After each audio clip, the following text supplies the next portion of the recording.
Welcome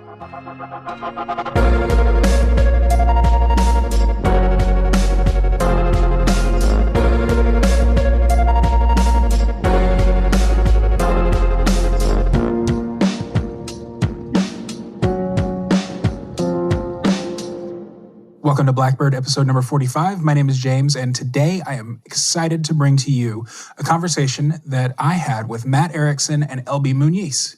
Of course, you'll remember LB from his couple of appearances on this show, including just recently on episode number 40.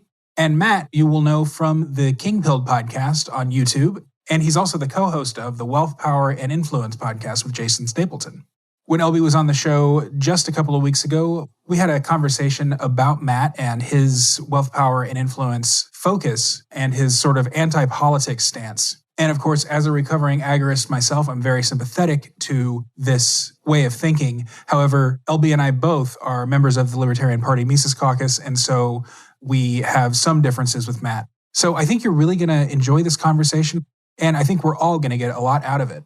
Before we get into the conversation, though, let me tell you once again about RU Texas. As you know, Thad Russell is the founder of Renegade University, and periodically he hosts these weekend-long events. The next one was supposed to be taking place this past spring, but thanks to COVID and the mayor of Lockhart, Texas, we were unable to have it take place. So it was rescheduled for October, and it's going to be huge. We're all going to gather at Buck Johnson's house down in Lockhart, Texas, which is just outside of Austin, and we are going to hear not only from Thad, but also from the great Scott Horton, Deirdre McCloskey, the economic historian, Cody Wilson, an anarchist philosopher and all-around renegade, Hotep Jesus, and Jack the Perfume Nationalist, who is a podcaster you might not be familiar with, but you will be by the end of this weekend. And actually, he is going to be on the show here in a couple of episodes. The VIP packages sold out, but Thad and Buck decided that they were going to open up a couple more VIP spots. So if you head to blackbirdpodcast.com/RU Texas right now, you might be able to get your hands on one. Otherwise, there are plenty of general admission tickets, which don't get you the VIP dinner on Friday night, but you'll still be able to get into the Saturday and Sunday events with all of the guests that I listed before. However, having experienced one of Thad's weekend events, the VIP package is where it's at. So you do definitely want to try to get that VIP package. So once again, head to blackbirdpodcast.com/RU Texas to get your tickets today, and I will see you in Lockhart. And with that, here is my conversation with Matt Erickson and LB Muñiz. This is probably a good way to transition into this podcast episode. I used to listen to Jason Stapleton religiously until he got into like an ANCAP versus minarchist debate with somebody. And I was such a tribal ANCAP that I just abandoned Jason Stapleton from then on. That was a lot of people. We dumped probably at least half, maybe 3/4 of the audience. And it was deliberate. It was intentional. It was a conscious choice. It was an audience that he didn't want to talk to anymore. And I wasn't completely on board with it when he did it. But I understood why. And it didn't like hurt my feelings or anything. I was just like, I don't know if this is going to be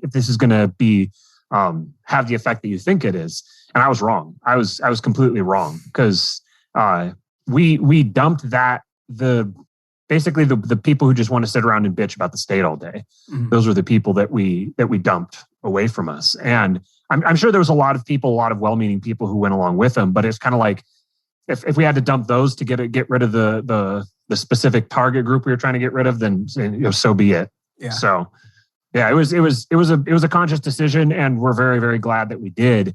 And because of that, it's made just doing the show just more fun. It's just, generally speaking, it's just more positive. It's we get to talk about more stuff because really the content of the show hasn't changed that much. No, it really hasn't. There was some, like in the beginning, you got, like before you guys really got your feet wet, going from the 5-day drive-by news show to a 3-a-day kind of a little bit more of a zoom out thing. But otherwise, yeah, it pretty much all stayed the same. Yeah, it was. Yeah. We've added additional content on top of what was there before, but it's really largely stayed the same. And so then it's funny now seeing people they're not doing the exact same thing as us, but they're coming sort of to the same conclusion that there has to be something beyond libertarianism. That if libertarianism is half the picture, you need to fill it out with something else.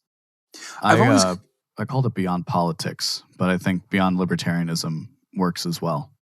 I've always kind of made fun of myself, I guess, for switching focuses so much, but I've noticed that there's always been kind of an oscillation in my podcasts listening. I go from entrepreneurship to libertarianism, back to entrepreneurship, back to libertarianism. Every so often I'll throw in like John McWhorter or something like that that's completely off the beaten path. But those are the two areas of focus. And Matt, you and Jason kind of merge those two together and in sort of a synergistic way. Yeah, it was the thought that kind of occurred to us was it was a kind of building off the idea that politics is downstream from culture, but we were kind of reasoned to that. Well, okay, where does culture come from? What creates a culture? How does a culture develop? Because if this is the thing that determines our politics, it's pretty important. We need to have an understanding of where it comes from, and in part we kind of realized we don't really have a totally clear answer to that. We have ideas. We have suggestions maybe, but we don't have a really clear picture of where they come from. And then even worse, everyone who is talking about liberty didn't seem to have any of a better idea than we did. And to some extent, it was just exasperation with the subjects. And we were just like, you know what, we want to talk about something that we can control. And it's not that we don't care about liberty anymore. It's that we don't want to sit around complaining about the fact that we don't have any. We want to go out and create it. We want to go create our own. So we're like, well, where does liberty come from?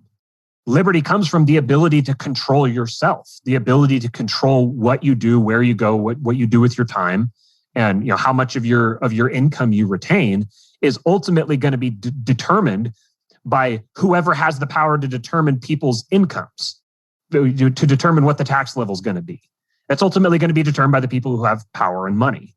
So there's kind of two avenues here. One is we just want to focus on the stuff that we can control, and the politics is going to take a back seat. We just want to focus on making ourselves wealthy, and not just in terms of money, because wealth isn't purely financial. Wealth is physical. It's social. It's Jason did an email this morning about the 4 different kinds of wealth, and I can't remember. I think there was financial, physical, social, and one other one. I don't remember what it was. Maybe it was like time. Like the ability to dictate when you work. That's a form of wealth. If you get to control that, you get to determine that. So liberty is ultimately just an outworking of that. He who has the most liberty is he who has the most control over his own life and is able to dictate to the largest extent what he does with his life. So then when you begin with that concept, then there's something about truth that when you encounter it, it doesn't matter what your intention is with it. It's going to take you in a direction. And it just so happens that this idea is so true that when you begin to apply it, it doesn't matter what your political intent is in applying that idea. It's going to improve your political standing no matter what. So the people who have more wealth and more capacity for moving around, that's where you get the idea of nomadic wealth, the ability to take that wealth mobily and go anywhere with it. Those are the people who ultimately are driving the rest of society. Those are the people who are at the forefront of innovation, which is then ultimately the people who are driving the culture. So it's like we didn't stop caring about the political side of things. We didn't stop caring about the values of liberty. It's that we went a layer deeper to the substrate where those sorts of things are actually determined. LB, you recently, so we just talked like a couple of weeks ago about a piece that you wrote sort of in response to and mostly in agreement with Matt's thesis, which I think you laid it out pretty well now, Matt. Obviously, we're gonna dig into it a little bit over the next hour or so. But LB, can you kind of, I guess, rehash what we talked about on episode 40? I think some of the through lines and the trends that I'm seeing right now, the main thrust of my piece, my thesis, was pointing out the fact that the reason why the 1 minute clip that went viral of that conversation where Matt says you don't want to be taxed. It's not that you don't want to be taxed. It's that you want more money, right? What that did was that brushed up against a very deep-seated piece of libertarian dogma, right? That dogma being taxation is theft. And rather than when people approach something, when you don't approach something in terms of understanding, I don't always like to use the word truth. I'll talk about understanding and expression as kind of a means by which we can figure out what is. But that's not an interesting conversation to be had. Trust me. I would be interested in it, but we don't have to do it now. Yeah, it's one. It gets very esoteric, and it kind of comes down to definitional things, and you won't find me to have a very firm position because that's kind of the idea of skepticism, in a sense, epistemologically speaking. My point is, this was brushing up against a piece of libertarian dogma, taxation being theft. When in every other context, somebody who's a proponent of capitalism is going to talk about the fact that you should be able to build whatever kind of life you want for yourself, and part of that is building wealth in the way that Matt's talking about. It's not what's fascinating is the way people who have access to, right? Like they claim allegiance, they claim fealty, if you will, to something like the Austrian School of Economics and to free market capitalism. But in the same breath, they'll condemn somebody for saying you should go out there and make more money because I don't want to be taxed too because it's immoral in wars. And again, that's where it's not a question of the immorality of war in this context. It's what do you do in the face of, okay, so you believe that the government is an evil institution. What do you actually do in the face of evil?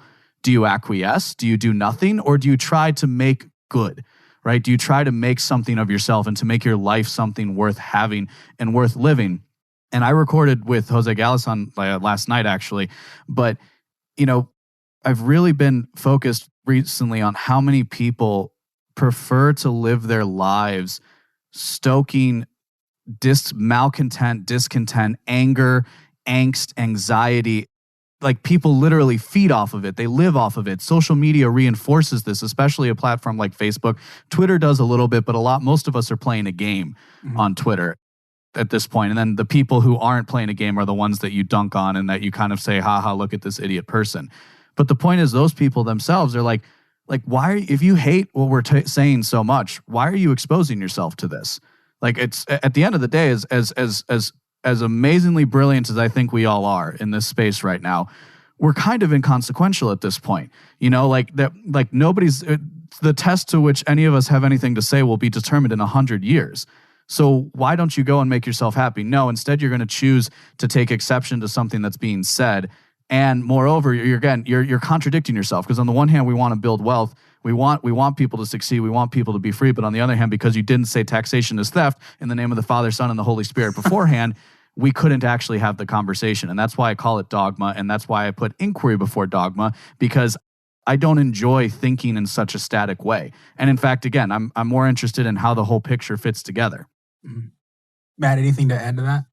That was fantastic. That was basically exactly my intent with that little mini rant that I went on there. It was, I knew full well that I was going to trigger people, but I wanted to, because I want to break people out of rigid ways of thinking. I want, I'm like perpetually on this journey of constantly questioning my own presuppositions and doubting my own perspective and being keenly aware of what I don't know. And that position drives me to be very suspicious of dogma being expressed in this sense. So my goal was to kind of rattle people out of that, because for the person who's willing to understand the type of, when I go out into a conversation, my goal isn't to talk to, my goal isn't to persuade everyone. My goal is to talk to the people who are listening. I want to find the people who to make it woo-woo, the people who are on my same energy level. I'm trying to find people where our energy aligns, who will connect with what I'm saying when I say it and how I say it. And so what I'm trying to do is I'm trying to get the attention of people like that. To get the attention of people like that, you have to break up the way that they're, we get in patterns of the way that we just think. I compare it to getting onto the top of a ski hill or snowboarding, as the case may be, and then moving down the trails. You get these predefined trails where it's almost like when you get to the top of the lift and you come off the chair, your ski or snowboard will naturally follow specific paths. And that's kind of the way that our thoughts tend to go. And so what I want to do is periodically break myself out of those standard trains of thought and take a different trail, and then see what kind of picture that gives me of the rest of the mountain.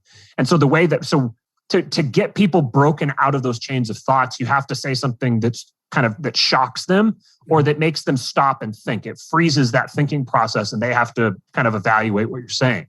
So by presenting as an ANCAP, as a libertarian, as someone who values these principles, but then saying something that strikes right at the core of their dogma, that creates a discordance that makes people stop and think.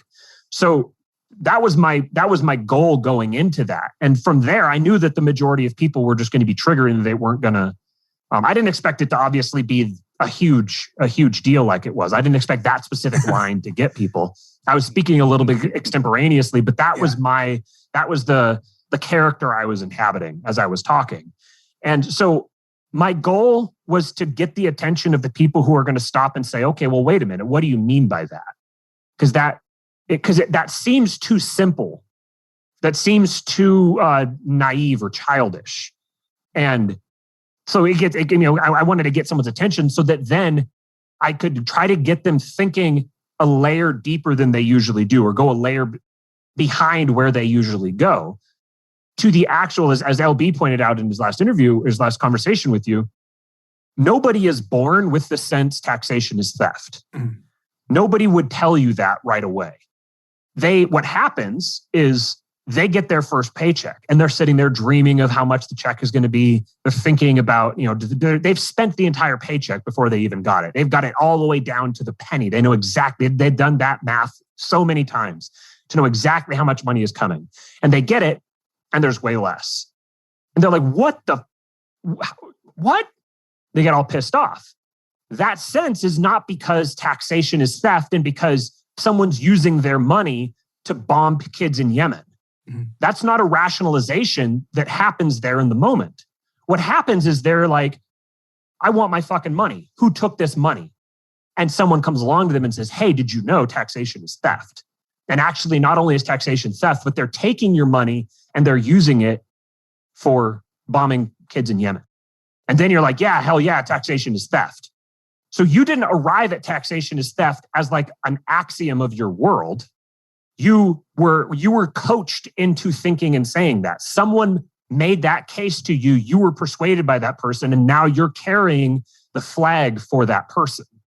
And I think if you don't realize that, if you don't realize the fact that human beings make decisions emotionally at the subconscious level first, they make that decision there. It happens subconsciously. And then retroactively, post hoc, they develop a rationalization for why they made that decision. And this can happen at very high level decision making. Ultimately, when you make that decision, the decision was made before you made the decision. Your conscious self went with your subconscious sense. Yeah. And if you're not aware of that process, you'll delude yourself into thinking, well, I'm just a rational being. I'm a rationally self-interested person who makes rational decisions based upon logical deductions of my own. And that's not how we are. Human beings are not like that. Human beings are incredibly cult-like and very given over to emotional decision-making. And they think as a hive mind. Human beings don't think as individuals. They think as a member of a collective. And this triggers, saying this will trigger libertarian inclined people because they've got a dogma around individualism and collectivism. Mm. Collectivism is Satan, individualism is Jesus. And we must shun collectivism with everything that we do. That is a dogma, and it ignores a fundamental aspect of human psychology, which is mimetic theory. The theory of mimetic desire from Girard was one of the best proofs or developments of that idea. Mm-hmm. But ultimately, human beings, no matter how individualist you might think you are, ultimately, at the base level, you function as a part of groups and you identify yourself. This is the paradox of identity, that you identify yourself as a member of a group. That's a paradox. You're saying, here is my singular individual identity, I'm a member of all these other people with this other individual identity. So when you think of people with this individual singular identity, you should think of me. You're collectivizing your identity. So this is where my goal is to try to get libertarians thinking about these issues on this level. Because what happens at the political level is a consequence of whatever happens on this level, on this deeper sociological, anthropological, ultimately religious level. That's what's going to drive the politics. So if you don't address this, you'll never address that. Well, and particularly libertarianism, was sort of the apotheosis of the individualist modernist age. I mean, right now we have, I think, fully transitioned and are probably on our way out of the postmodern age. Yeah. And so we're like full on collectivist now. We meaning like society. And so libertarians are like really reacting against that right now. In some ways it's healthy. Like the agorists are really, really focusing on building communities. John Bush has his Freedom Cells network. And for me, like that's one of the biggest reasons that I still, or not even still, but like rejoined the LP. For me, it's a community building thing. It's not, I don't see it as a way to achieve political power. And I've actually gotten into arguments with the chair of my state party, because I don't see electoral politics as a solution, and I certainly don't see the LP as a means of achieving electoral power. LB, did you have anything to add? No, I love hearing my conceptions being brought to the fore. Like paradox of identity is something that I've been working on and like really pondering myself for years, and it goes one step beyond what Matt was talking about too. Because yes, we're inherently putting ourselves into these collective groups. That's natural. We evolve in groups. I was just rereading the methodological individualism section of Human Action because I'm writing a response to popular liberty, just to kind of create a new level of dialogue to this conversation that's being had right now. And Mises brings that up as well. So it's right there in the Bible if you want it. It's that we're all there in groups.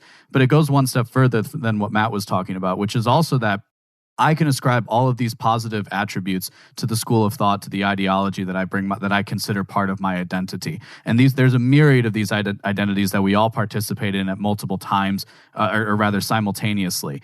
But then other people can ascribe either entirely negative things to that identity, or moreover, they could ascribe all the positive things, entirely different positive things, and still call themselves that. And for better or worse, libertarianism is a fantastic microcosm of the broader of what we see manifested in politics across a broader scale. It really is taking a certain temperament, a psychological temperament that is created biologically, genetically, before you're even born into the world, that you're kind of pre-suited to be amenable to these types of ideas. And we see this stuff, and we see this manifested in something like the current struggle over LP politics, or even just the constant back and forth on Twitter that we see consistently. Yet we all call ourselves libertarianism. Let's take it one step further. It's also the one thing that everybody in Washington, D.C., in conservative Inc., and the corporate press, they will both simultaneously, like, they'll call to it in particular, this word libertarianism. They'll say, like, well, Ben Shapiro will say, I'm libertarian on drug policy, right? But we got to go bomb Yemen, but he's libertarian on drug policy. You'll see the progressives talk about, especially if you enter their space at all, the progressives will start talking about libertarianism in a certain sense. So it's even more than that, where it's like literally everybody's saying that we're the most powerful and yet the least powerful people, right? The Koch brothers are supposed to be this representation of libertarianism, or Koch brother, I should say right now. And really the Koch brothers is just a network of really wealthy people who donate millions of dollars to indoctrinate a bunch of young kids into a certain set of beliefs. Mm-hmm. And in general, beliefs that I agree with maybe some added corporate critique in there.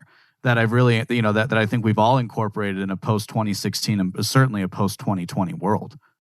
This is what I believe to be a manifestation of the fact that libertarianism has no clear praxis.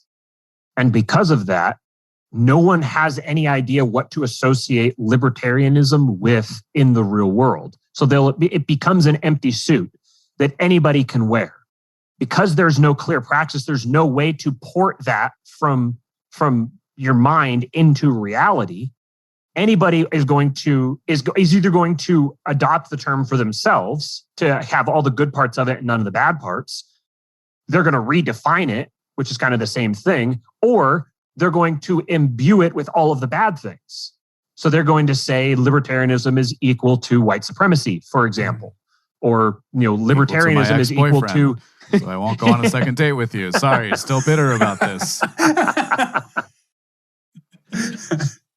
Or it's libertarianism is whatever. Libertarianism is domestic terrorism. It's because there is no conceptualization of what it means to be a libertarian, the term is ultimately worse than useless. And the ideology itself, without that praxis, is actually becomes a weapon to be used against you as a libertarian, using it and behaving as a libertarian.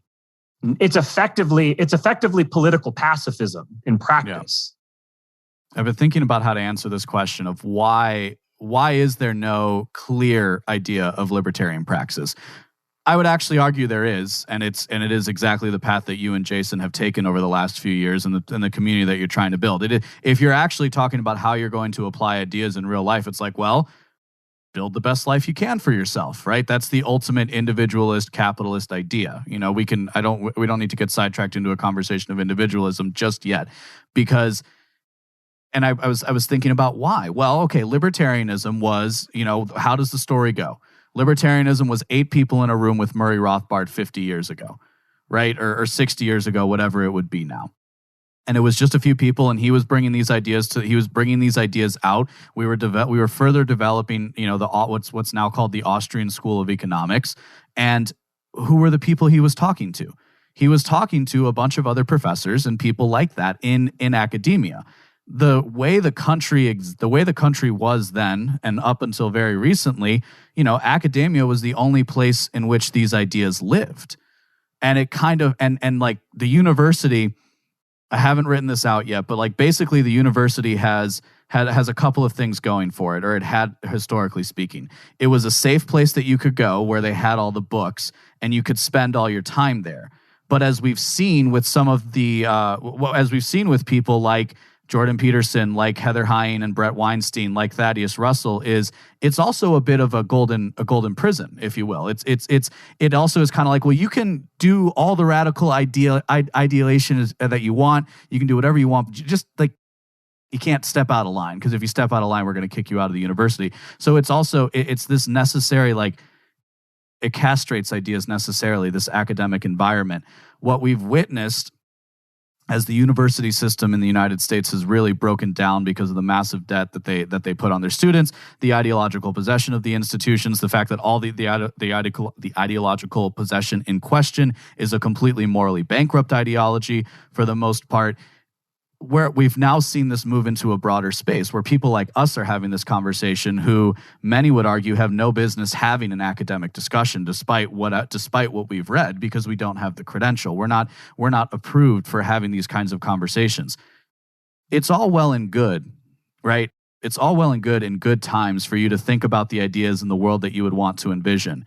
When things start to get bad, I think everybody experienced this last year with the massive government lockdowns, is we had hard times. You might have been out of work, but if you were working like I was, it was not easy to get people to pick up the phone because nobody was there, nobody was buying, nobody was doing anything. And yet we're still supposed to try and make money, right? Because you have to put food on the table. And, you're not just going to lay people off. And this is beside the point of what the government was pumping money to. It's easy to make money in good times. It's hard to make money in bad times. And the same thing goes for ideas. It's very easy when we're sitting in a university setting, which is where most of us, learned these ideas, was either when we were actively in university or around that age.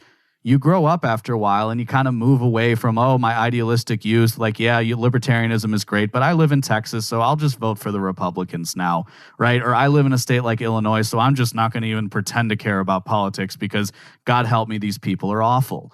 Like, that was kind of a natural course. But what do we have now? We have the internet, we have Twitter, we have the ability to make friendships that exist over space and time in a way that could never exist. And ideas have a life unto themselves that could never have existed before the internet. And so we now have this community of people who, again, all call themselves libertarianism. And push came to shove last year. All of the worst things that we could have predicted came true and are still coming true. And there's much more to come, right? As I think all of us know well, and hopefully the people listening understand too. And that's where we see this, okay, what people are saying is that we need the praxis, we need the application of these ideas, and we need to figure out ways that they can actually work.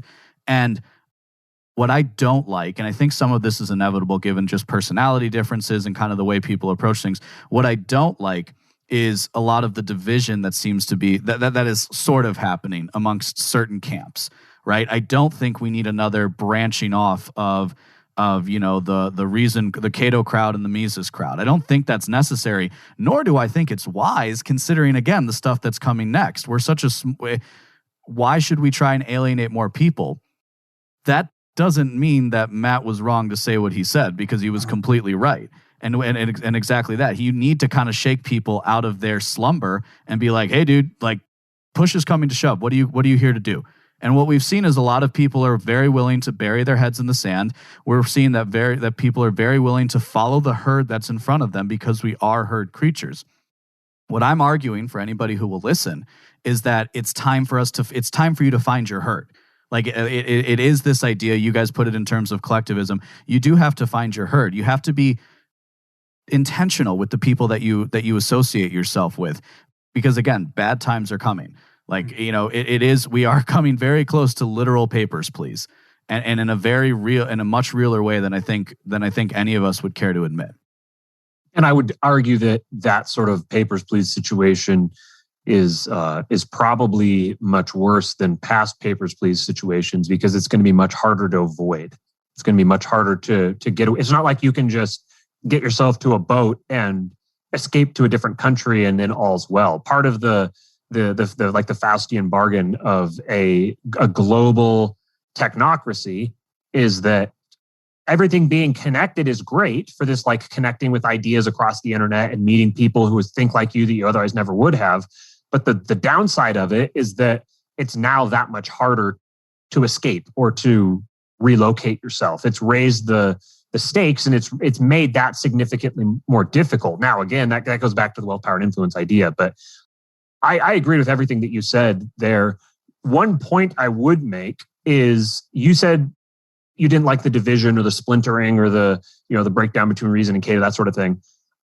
But then you followed that up with that people need to find their own herds. Mm-hmm. And I think I don't have a strong position on this one way or the other. The division doesn't upset me, and it also doesn't, I don't desire it necessarily, but I think it's natural. But I think there's a case to be made that when the time comes, or when the times come, you will in large part be determined by the company that you keep, whether that's in your own behavior, just being kind of naturally assuming the characteristics of the people that you're around the most, or from the other side, being identified with and connected with those sorts of people. And historically, in revolutionary type moments where there's sudden rapid changes of violent chaos, the people who tried to bridge the gap between the two sides and tried to say, hey, wait, no, we're friends with everybody. Those are often the people that get the firing squad first. Yeah. Those are the ones who go up against the wall first. So those on top of the fence are just as likely to be shot by their allies as the ones they might not yet despise. So be an uncaring and choose, if not for me, then for you.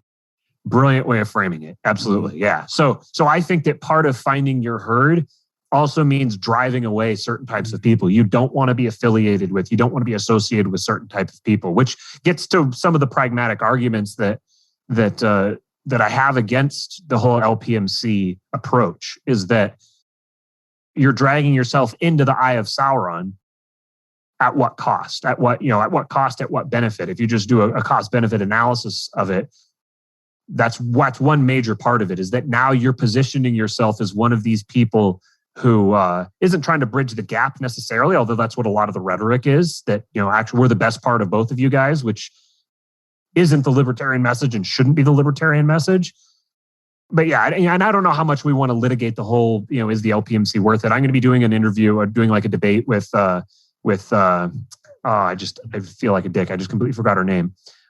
Angela, yes, Angela McCardle, on Lions of Liberty with Mark Clare here next month. So we're going to be debating. I think the premise that we settled on was, do we need another Ron Paul revolution? That'll be the subject that we're debating. So I don't know how much you guys wanted to get into that subject here, but I would not take the other side of that debate. I volunteered it. Would you not take the other side of the debate because you don't believe it, or because it's Matt that you would be debating against? No, I could do fine against Matt. I'm just not going to take a losing side of a debate. Like I think to make the argument that I think inevitably if you're going to appeal to the past, like you're going to just in terms of a debate, you're kind of setting yourself up for failure. Right, because and for that specific of a thing where it's like, okay, this is the Ron Paul revolution. It's like, well, okay, but like, what are we doing now? Because we tried that once before, which I do agree. And I think so. Just a quick background, because this might be interesting to the people at home, and then but also to Matt, is like I've never identified as an ANCAP ever in my life. I kind of found skepticism as a home before I found libertarianism. And so I always kind of saw like minarchy and anarchy, like what the hell does it matter? This, like, we're in the state of the world as we are now. We got to move. I like to say I'm directional. I'm not destinational. I'm about how we move in a direction, as opposed to like where we're necessarily going to end up. But so I've never identified as an ANCAP. Moreover, Ron Paul isn't the one who brought me in. In fact, I was the guy in 2012 who was like, yeah, Ron Paul might have some good ideas, but we all got to get behind Mitt Romney. Because Mitt Romney is going to be the one that saves us from the socialist Obama. Like, I've come a long way. I've come a long way in this time. What's that? I said, oh, you were that guy. I was that guy because I thought that was the part I was supposed to play. You see, I thought I knew what I was supposed to do. I knew the role I was supposed to take on during that election cycle. And now I just don't want to take on those kinds of roles. It's I don't know that I'm the best person to litigate it either. I see it as I would say I've met a lot of really nice people, really nice guys and girls through organizing with the LPMC. I would like to think that there's some potential payoff later on in certain states that could happen. I think, again, kind of alluding to before, I'm in a state like Illinois where it's just such an uphill battle. And if I'm being honest, I'm not really tied to the land, as it were. Like, I've lived in Illinois my whole life, but I don't really identify with any city the way that I would want to like get involved in my own way. I kind of live a bit of a nomadic existence as it is. I travel like 4,000 miles a month. Like I'm recording this in a hotel right now. So I kind of have always, and I moved a lot growing up. I bounced around a lot. My parents were divorced. I switched houses every 3 days. So I've never really like stayed still. So for me, I'm not as tied to the land. So that like local approach, while I think it's the right way to go, it's not necessarily my long-term avenue. But again, I'll reiterate, there's a lot of good people getting involved. I do think there's wording caution appropriately, right? Like, and I've certainly done that with people that I've connected with inside of the group. And then there's also a question of how you dedicate your time. Like, for example, I try to reiterate constantly, if you're a family man, your first priority needs to be to your family. Like, there's no apology needed if you couldn't make a meeting because your kid because you got to take care of a newborn, or you got to do dad stuff or mom stuff, right? And then secondly would be to say, like, if you're not where you want to be in your career or anything like that, that's got to be your major focus. And there's no need to feel, this is why I'm probably not a good political operative, is I don't want to manipulate you into saying like, no, dude, come on, man, I need you to make 5 phone calls for me. Like, that's what these political operatives always do at the end of the day, is they're trying to get you to come in and dial phones or do something like that for it. It's just not, that's not what I believe, and kind of maybe one of the reasons why I've decided to kind of sign up with them for the time being. I, on the other hand, like, am excited to go door knocking for our mayoral candidate. And like, I'm under no delusions that he's going to win. Like, we've got a very cartelized political system here in the city of Minneapolis, and, and in the state for the most part of Minnesota. I mean, we're the only state that didn't vote for Reagan in '84. So, we're the bluest of the blue states. But, I don't know. Like I said before, I think of it almost like a hobby. What's wrong with having this as a hobby, Matt? Nothing at all. I mean, I think there's pragmatic things potentially, but I don't see any problem with it as a hobby, specifically because you're not under any illusions that it's going to make a difference. You're doing it for the sake of having conversations with people and entertaining yourself, or whatever it is that motivates you to want to do it as a hobby. And I don't have a problem with that. I don't have a problem with people doing it, period. They can do it if they want. What I'm trying to do is get the ear of the people who shouldn't be doing it and who will one day regret doing it. Those are the ones that I'm trying to get to. And ultimately, I just believe that it's a failed endeavor. And I believe that the opportunity cost is, as you mentioned, for most people, the opportunity cost is probably significant and may not really be something that they're considering. And like you said, LB, like if you're in a position where your career isn't complete, like if you, to use the wealth, power, and influence words, if you don't control the source of your income, and if you're in a position where you've got a lot of debt, or you're in a tight financial spot or something like that, and you're like, I'm going to make a personal sacrifice, and honestly, I should be doing something different. I should be, paying off my debts or saving up to move somewhere, whatever. If you have some other personal thing that you should be focusing yourself on to take care of yourself first, but you're like, I'm going to put that stuff on hold. I'm going to take the risk. I'm going to sacrifice myself because this is a cause I believe in. Those are the people that I want to get a hold of. And honestly, those can be the hardest to get a hold of because they are already combating cognitive dissonance in the fact that they've said, I should be doing this, but I'm making a value judgment to say this thing instead. That they have to take a lot of that on a tremendous amount of faith. They have to really emotionally invest themselves in their position to overcome the risk, warning bells in their head, you have this other thing that you should be focused on. So those are the people that I want to get the attention of. And then just kind of, like you said, you're looking forward to going and doing going door knocking as a hobby because it's fun. To me, I enjoy having these conversations as a hobby because it's fun. So those are kind of some of my positions on it.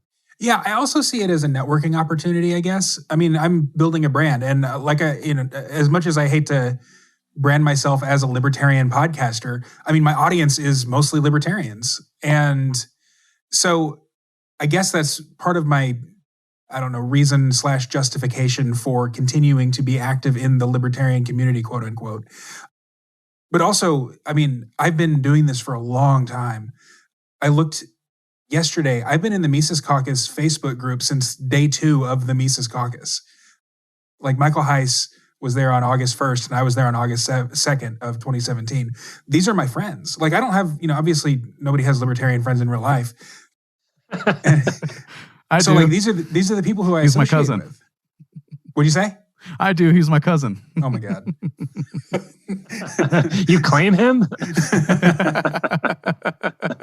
LB, you were talking earlier about personality types. I think that the personality type that is likely to become libertarian is equally as likely to become a member of the far left and is equally as likely to become a traditionalist Catholic / Orthodox person. And the reason that I think that, first of all, is because you see a lot of autism in all 3 of those groups, like actual spectrum disorders. But also they're all just very dogmatic, which is something that you vehemently oppose, but also you recognize that you're a member of this dogmatic community. Yeah, it's something that it's always been something that I push the buttons of people on when I do get into conversations with them. It's always fun when you run into an objectivist and you say that you're a skeptic. It's like they don't understand how you could possibly be intelligent or possibly craft an argument. I think that what I would say is that dogmatism is inevitable to a certain extent, right? Like what I say is kind of like inquiry before dogma. It's not that I deny that dogma exists. It's that I understand that the dangers of taking something to be true that isn't true, right? Because ultimately your faith has to go somewhere. You have to put your faith in something, someone, some idea. It's inevitable, right? This is, I've schematized this in terms of in the Enlightenment, they talked about instinct and reason. And if we just cast aside instinct and we focus on reason, then we can enlighten the entire world. And this is going to be the major scientific revolution. They were incorrect in that. They didn't understand the way the human mind works the way that we do now. They didn't have an evolutionary theory or anything like that.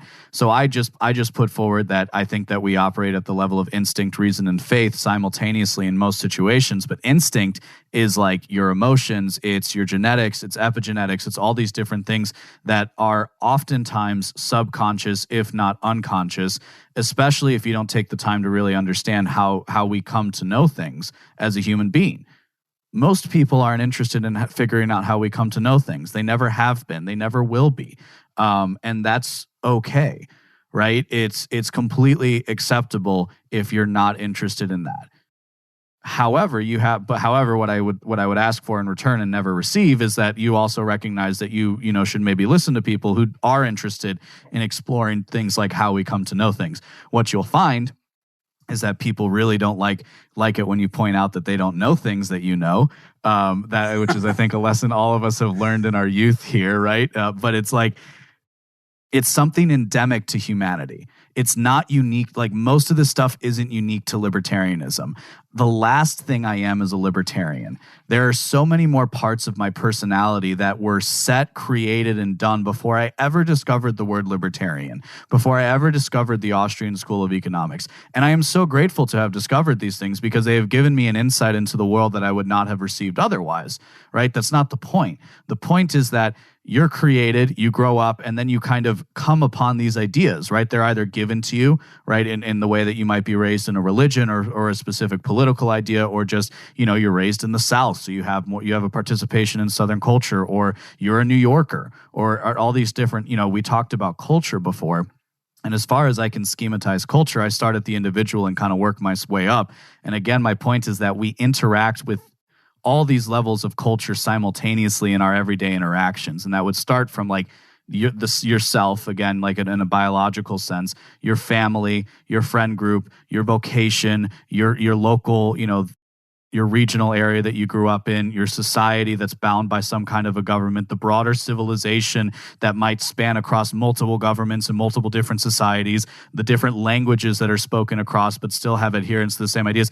Like, this is all really, really complicated stuff, and yet we all still can like talk and communicate and like have a life of one form or another.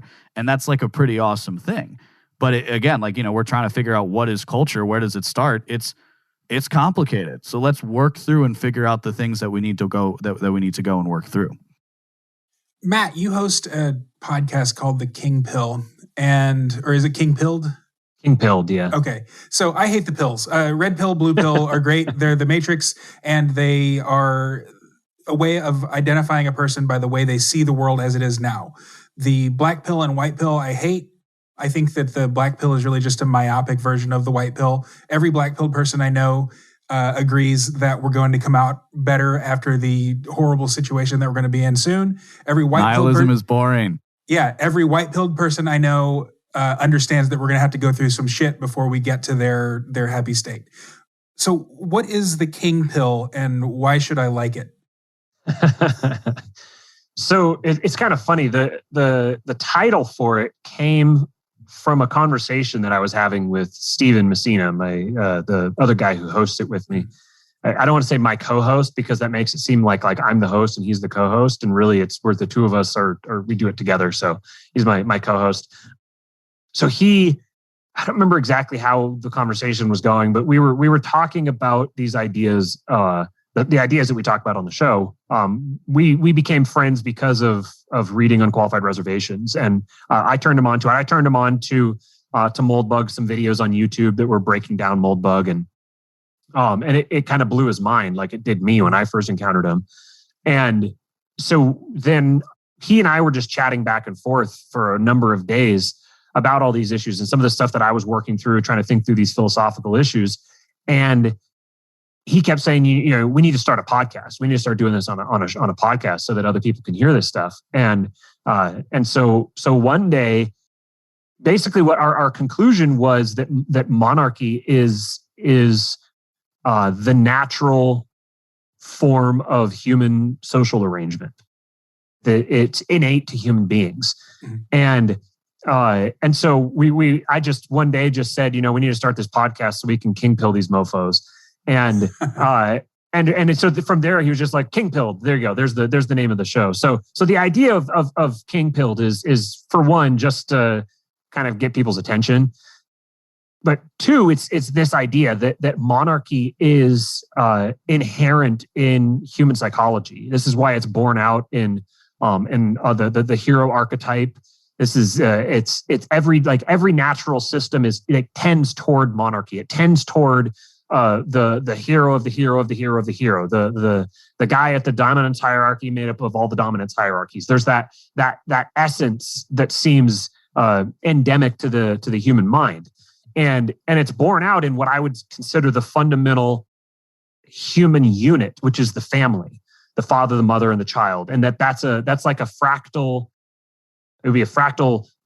I got myself backwards and forwards here. Fractal microcosm or fractal macrocosm of the nature of society. Society naturally has these monarchical elements. So if you've read any of Moldbug or Nick Land or even you can go back further than that. There's other authors who really elaborate on this.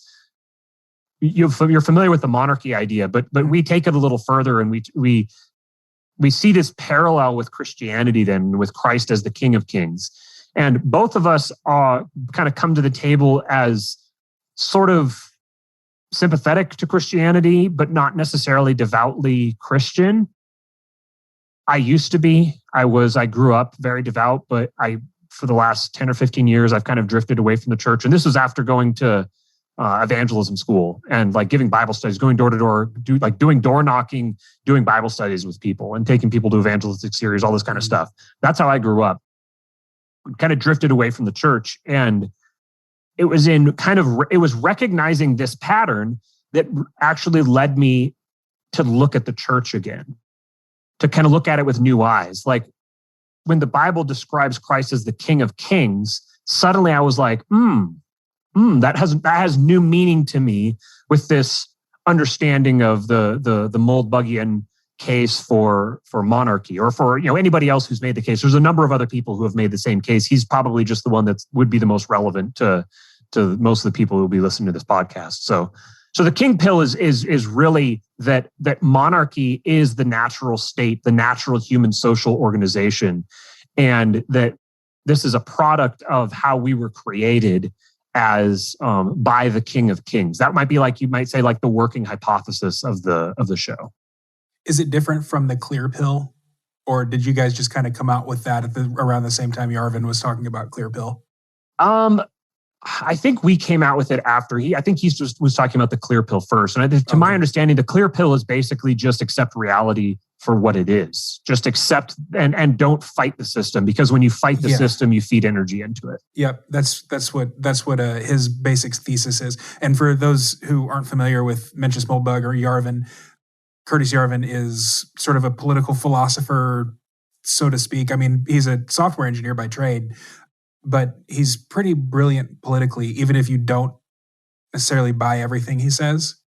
I'm certainly influenced by him heavily. I mean, Matt, you and Jason have been a big influence on me of late. However, I've been reading Yarvin for the last year, and I would say that if what he predicts will comes true, which, if you believe in like the cyclical nature of history, if you kind of believe in like even the linear structure of integral theory, which I've been kind of delving into lately, I think he's probably right. He's a monarchist, but not in the sense that like he wants to bring back feudalism and, the king ruling all that he surveys, and all that he surveys is an entire continent. It's more like, the size of a city or a county or a tribe. I mean, it's a lot like the Native American tribes, really. It's privatizing a city. Yeah. Like that's what, if you read his Patchwork series, that's what he's describing. He's describing the private ownership of a city governed like a joint stock corporation, structured and governed like a joint stock corporation with a CEO and a board of directors. So when you boil it down, I mean, it's really Hoppianism put more clearly than Democracy, the God That Fails describes it. Is that right? Yeah. It's just kind of like a pragmatic justification for, or depiction of a one possible form of a like a Hoppian style government. That's what people see it and they're like, oh, monarchy, and they see this as like diametrically opposed to anarchy. But in reality, the two are very close to each other in the way they look if you take the theory of both of them. In practice, they look very different. But the theory of them is very similar. It's just one property owner that owns a whole bunch of land, and in reality, the way he structures it, the owners are actually shareholders, the shareholders of the company. And so then the executor is, I can't remember the name he uses for it, but the CEO, effectively, the guy who has. Well, this is where we get the term president from. Yeah. Right. Yeah. The term president comes from this kind of a corporate structure as well. You know, so this is, I react negatively to the word monarchy. Still to this day. I've listened to Hoppe. I've listened to Yarvin.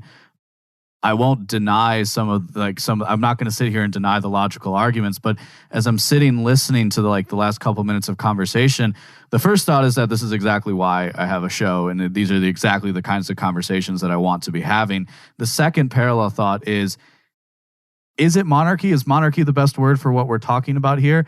And if so, can you tell me why briefly, or like in some kind of a summary? Because I've heard, you and other people argue elsewhere that it's not just monarchy, right? It's basically there's three types of government. Is I don't know where the line comes from. There's monarchy, democracy, and oligarchy, but really there's only two because democracy never actually exists.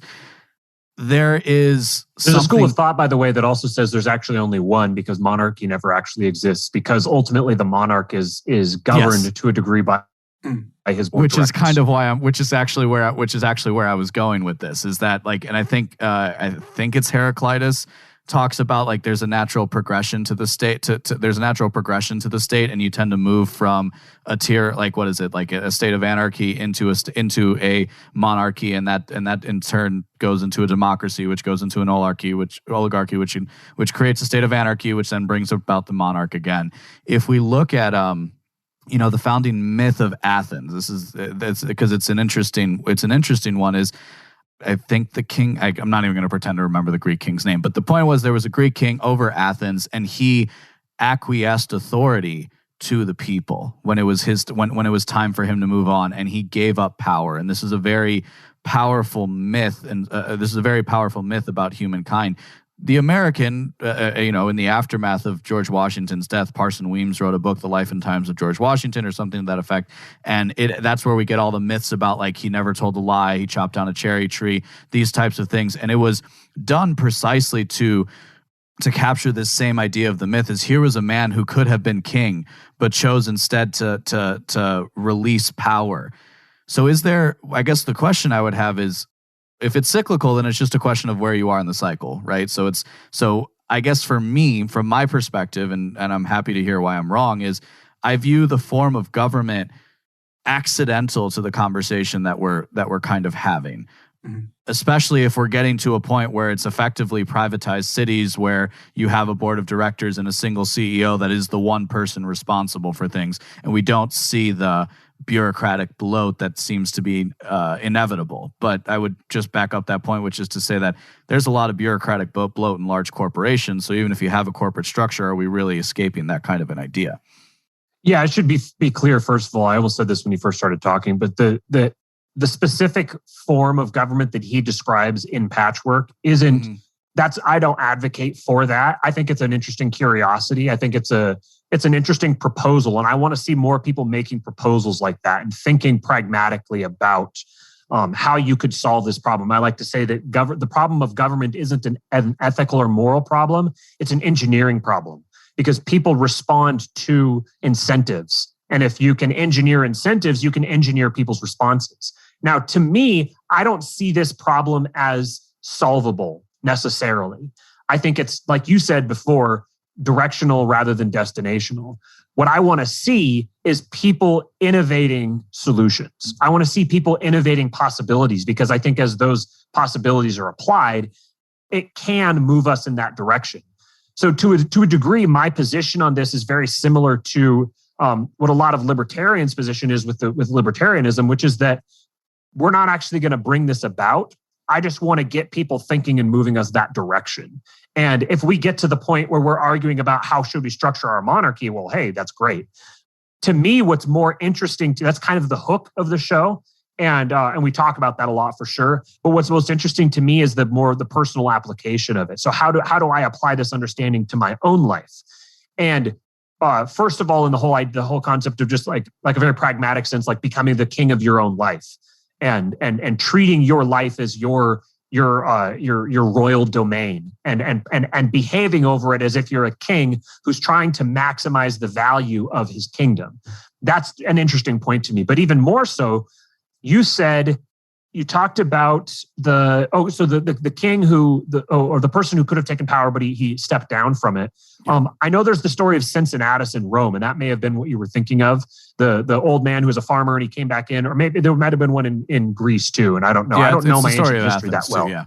Okay, yeah. So there's something to that. This idea of having someone who is the king, who has all of this power, but voluntarily puts themselves into a position with significantly less or even no power. Mm-hmm. And that drives very much at the Christian idea as well, because that's what, leaving aside the relative truth or fiction of the story itself, of the actual events, that's contained in the story. And that's where you get the Girardian mimetic desire, the idea of the scapegoat who comes in and basically serves as the thing that releases the tension in a conflict. You have one scapegoat who is sacrificed. And the Christian aspect of that, where you have the king of kings, who is the scapegoat, who is the one who is sacrificed. There's a thing that, if you listen to David Gornowski, he's one of the best people to talk about this, but he talks about how that act, becoming a meme embedded in our consciousness, it breaks the mimetic Girardian conflict. When you embody that principle in your life, it's like a hack that breaks the mimetic conflict. So that is where I see the show going. The show is an exploration, kind of. It's a like, my goal is, like I said, to get a hold of the people who are already thinking like this or thinking about this sort of thing. The ones who are already interested in this kind of thing. My goal is to create a little echo chamber of people who are all kind of thinking and talking about these ideas. And I think the direction we're moving is more in the Christianity direction. I think that's where it seems very natural for this to go, because ultimately politics and religion, as far as I can tell, are the same thing.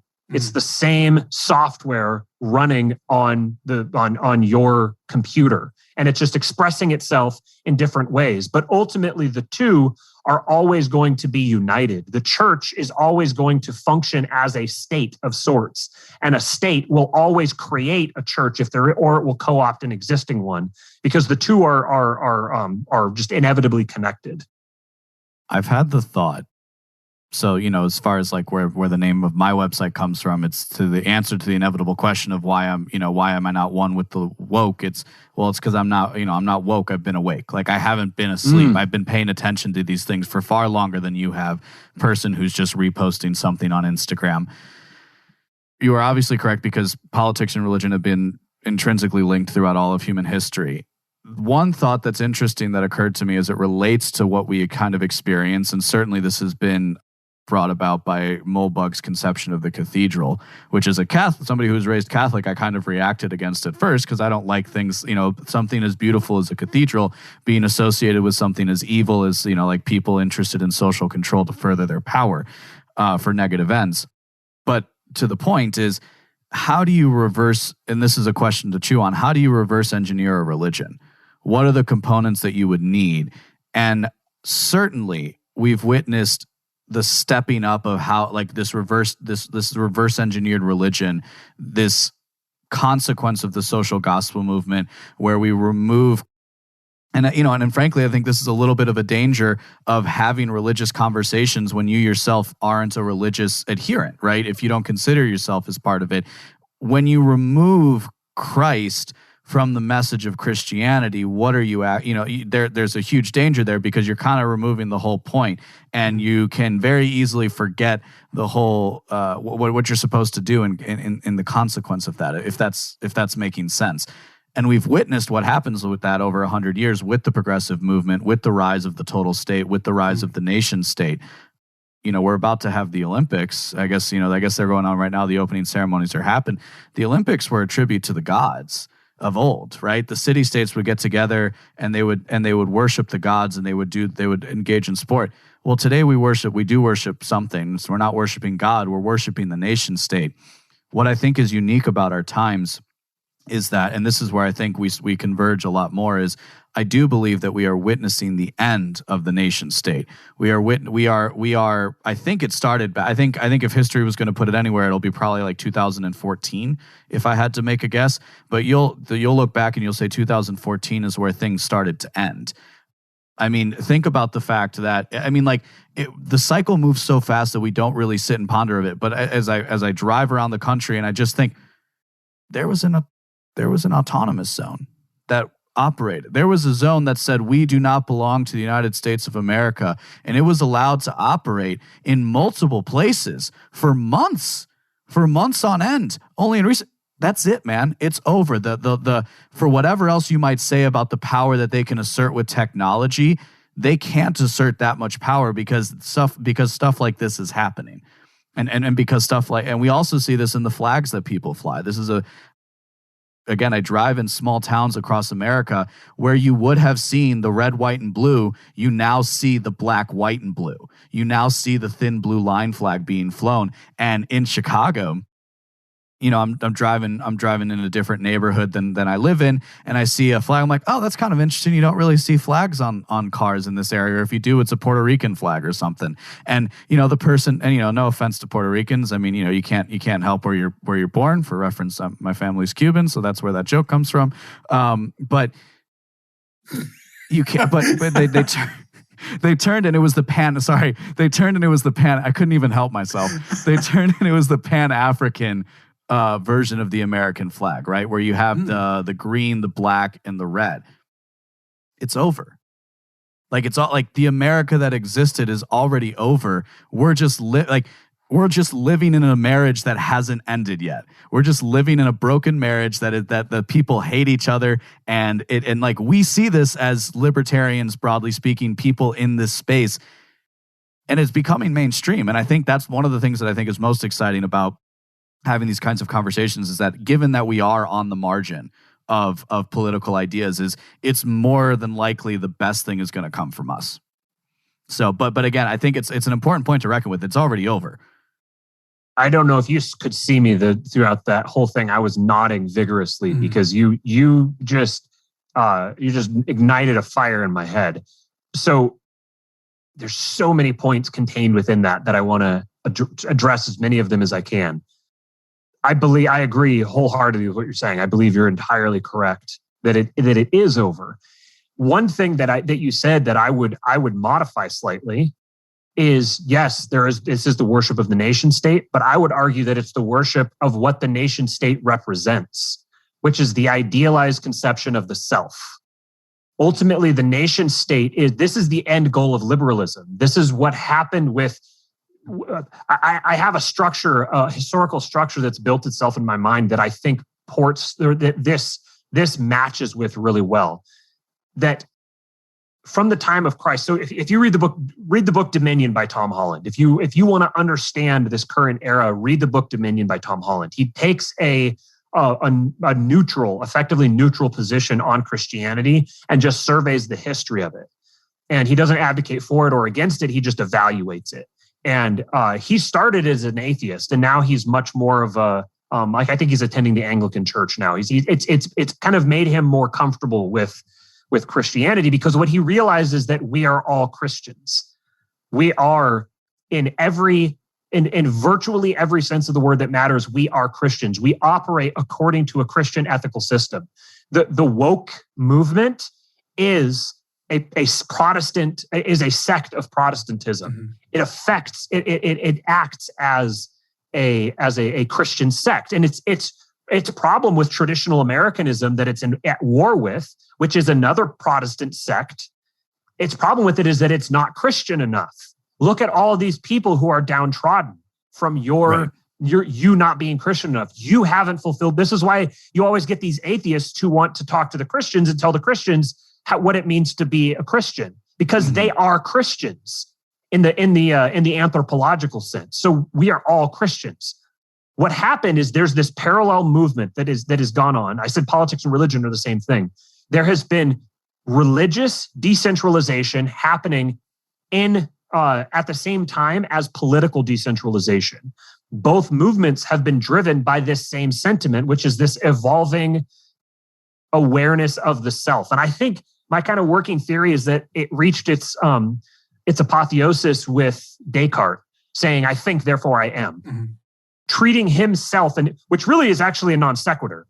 It is thinking happened, and also I am, or something to that effect.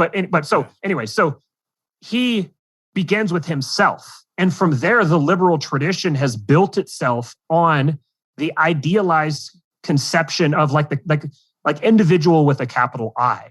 Each one of us carries around this idea of the ideal individual that we match ourselves to. And legislative policy is all about socially engineering and crafting the ideal, perfect human person. Like the development of the public school system was all about trying to create and whittle down the ideal person. And ultimately what it was a Christian nation operating according to Christian ethics, according to Christian metaphysics. It was that nation recreating God in the image of man and placing, so it's taken the Christian superstructure and it reformed. The Reformation continued to the point where it reformed God right out of the church and needed to replace it with something. That's why Nietzsche said, "We've killed God. What do we get? What are we going to do now?" You replace it with the God you wanted to have, which is ultimately yourself. And so then when you get to this point where we're moving beyond the nation state, this isn't that we're becoming more free. Like Monica Perez said on Pete Quinones' show, she said, when you tear down governments, local governments, you don't create Amcapistan, you create global government. The system itself, the bureaucracy itself is designed this way.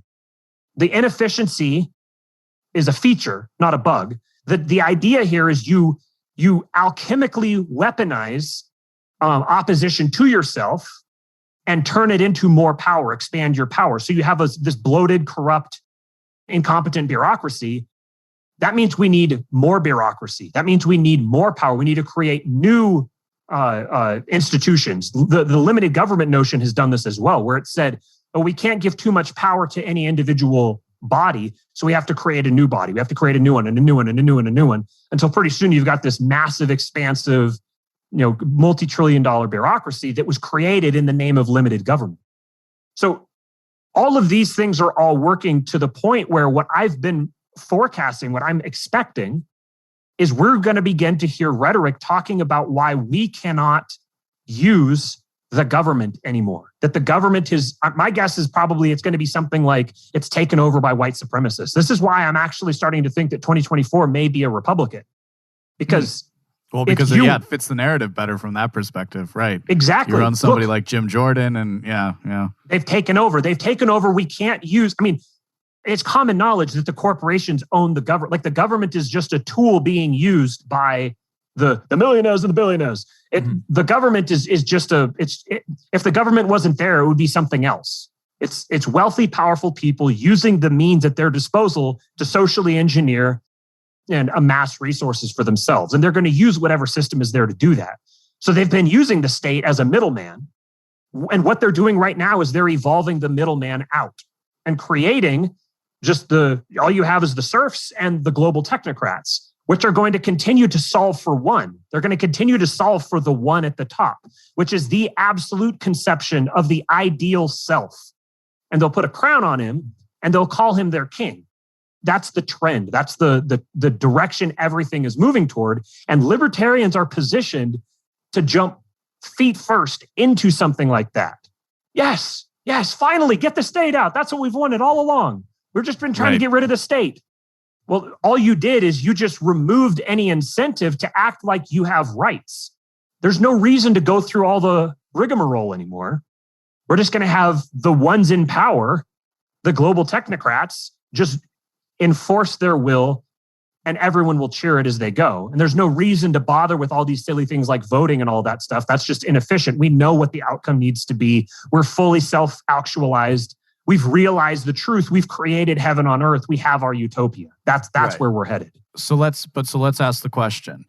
Why would they switch from using government to corporations? Why do you, I have an answer for this, but I'm curious what your and what James's answer would be for this. Well, to me, it's because corporations aren't nominally bound by the Constitution. They're private companies, bro. They can do what they want. It's a really good loophole for amassing power and influence. I mean, I just tweeted out earlier from the LP of Minnesota account that Jeff Bezos, who just shot himself off in a rocket, became wealthy by being an entrepreneur, but he became filthy stinking rich by being the biggest government contractor this side of the defense industry. And he became influential by buying the chief propaganda outlet in Washington, D.C. And that's the consequence of people don't want to hear this. That's the free market at work. That is how the market operates. The state exists because the market has clamored for one, because it's a pragmatic, useful tool at the time that it came into existence. But at the end of the day, you just have wealthy, powerful people who will use whatever institution they need to get what they want and to accomplish their ends. But when you get to that level of person, they get interested in some seriously funky shit. Like they have very weird interests, because that level of wealth and power isn't good for your psychology. It perverts your mind. But if I could feed into your metaphor, heavy is the head that wears the crown. Sure. I would answer that question. Can I answer real quick? I have an actual answer. Yeah. Okay. My answer would be, I haven't thought through that point, and that's a good question. And I'm about it. Just off the cuff, my answer would be that because it's the next natural step within the existing system, which is kind of what James was saying. Basically, it's a pragmatic tool. What better way to completely take out your enemies than to use their own rhetoric against them? Like you said, you can hollow out the libertarian, free market, conservative, you can hollow those ideas out and wear them as a suit. Yeah. And then your enemies no longer, what are they going to argue with their own rhetoric? It's that's like, seems to me like the ultimate trump card. Well, and if you think back to the 90s, you guys are a little bit younger than I am, but like I remember back when Chuck Schumer and Joe Biden had actual power and not just power on television, Bill Gates, who at the time was the Jeff Bezos of the world, was bending the knee. And you see that because like they split up Microsoft and he had to retire as CEO and become a philanthropist. He was still the world's richest man, but he was no longer an entrepreneur. Whereas Jeff Bezos now is, like I said, he's a huge contractor with the government, and his space company. If Elon Musk thinks he's going to be supplying the International Space Station, he's got another thing coming. That's where Jeff Bezos is going to be. He's going to get those government contracts because he already has them. I think the reason why we are witnessing the switch to corporate power is because they have to. It's not just that it's the next pragmatic step. I kind of react against like a necessary telos to history a la Marx and Hegel and a lot of other people in that space. But I think it's a question of they have to. I've been thinking a lot about diminishing returns, right? This is an economic principle that holds true to multiple areas of our life. It's kind of natural in the basic logical state of our minds. And so it makes there are diminishing returns on your health, right? Like at a certain point, you get to be a certain age, you can't maintain a certain body mass that you want to. It's tough to stay, it's tough to stay in shape. It's tough to keep your mind sharp, right? We see IQ dropping off after your mid 30s or 40s. If is when you start to see a gradual decline that kind of like keeps going into your later years, especially if you don't keep your mind sharp. What is there to say that we are not just witnessing in the natural diminishing returns of a global empire, and that empire having lasted 100 or 80 years, take your pick. Certainly the financial order that created the global empire is a little over 100 years old at this point. It's just that is how I view it. Is I think certainly what I witness when I look at the press and I look at the way people are being influenced is I don't think it's the case that we've all become magically smarter. I do think it is the case that they've become more brazen, because in order to maintain the attention and the and the praise and the adulation and having the people feeding them, putting their faith in them, in order to maintain the people who have faith in the system, you have to go to increasingly draconian lengths, both in terms of your rhetoric and also in terms of the actions that you're taking. So, for example, it kind of seemed like we had a lull as it related to a very pernicious program where people are going to be going door to door, as it were. There seemed to be a lull. Well, no, that's not the case, because the government promised that, July 4th was the deadline. July 4th was when we all knew that we had to go and we had to do the right thing by our country, because this is what was supposed to be done. And Americans didn't do that. And we are witnessing the next step in that. But I do think the root of why has to do with they are trying to maintain, and by they, you can refer to people in the government, corporations, people behind the scenes that are feeding the money into these races, that are actually trying to maintain this global system because they have the most to benefit from it. I think they are trying. It seems very obvious to me that they are pushing very, very hard. I mean, I think we all watched the clips on Twitter. None of us watched it live, I'm sure, because we have better things to do, of Joe Biden on CNN yesterday. And just, it's tough for me because I find it difficult to talk to, I find it more difficult to talk to normies about these sorts of subjects, because I am worried because I know how I come off if you don't have a frame of reference for me and if you're not a part of these ideas. And so I'm not really interested in there even being a question in the mind of, oh, I wonder is LB one of those? Like, I literally caught up with old fraternity brothers called me on our Founders Day, and they were kind of joking around and drinking, but they're like, yo, be real, man. You're Q, right? You're Q. You're the one that actually did it. Like, it's all you. It's like, I had the other instance the story that I told on James' show of helping these girls get from one bar to another. And the worst thing they could think of in the world is that the guys that I was with were Republicans and conservatives. And are you conservative? It's like, God, I've spent 10 years of my life building this very interesting set of ideas, researching things. And yet this chick only knows Republicans and Democrats. And that's all. It was told to me by my brother recently that I should just try being liberal because it's more fun. As if if I had any chance of having left-wing politics, that I wouldn't have dove into it. For the love of God, I'd be a freaking killer in the Democratic stage. Are you kidding me? This isn't even a question at this point. It's tough for me to recognize how the average person perceives somebody like Joe Biden, because I see a 79-year-old man. But the nice side of that is I do think it is, metaphorically speaking, the perfect embodiment of where we are in the cycle. And for a lot of people, especially the boomers, right? Because there's a huge generational aspect to all of the stuff that we're talking about here, right? We are bringing these ideas into a new generation. We are moving them forward. And this is the first time that the older generations are still alive to see it happening, right? And a lot of those older generations are still holding positions of power. So these are the things that we're contending with. And so many of these people, the boomer cons as we call them, have conceptualized the United States as this thing that is eternal, right? It literally is the kingdom on earth to a lot of these people.